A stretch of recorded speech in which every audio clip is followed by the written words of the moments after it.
तो खाली गाजा भांग से काम है।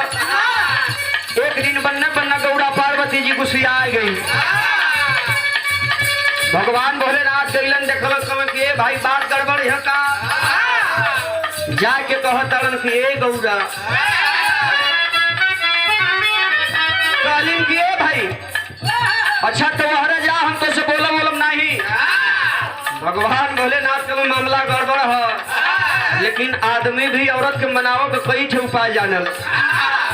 भगवान भोलेनाथ कहन के हम बुझे सही लेकिन तकलीफ का हो। कहलिन कि न तो रहे के घर न कुछ बा ऊपर से दिन भर ये गांजा भाग मलवावे तो हाथ फूल गल। भगवान भोलेनाथ कहन के ला तो आज सही है चिल्ला खो गांजा भाग ना छुआ।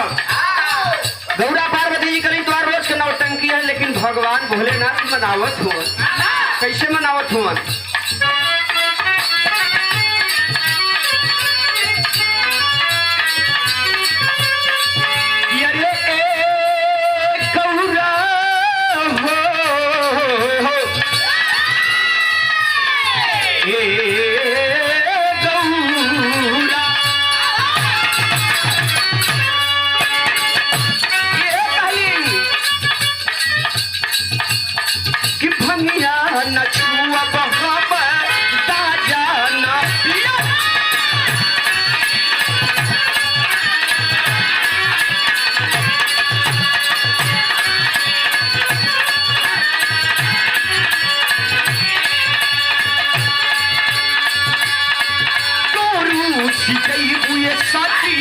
हम कैसे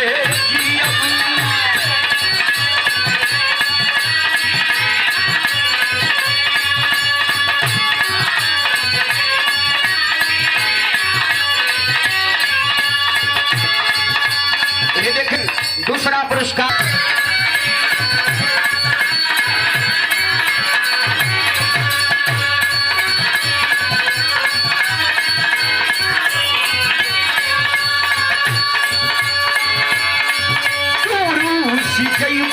सती हम कैसे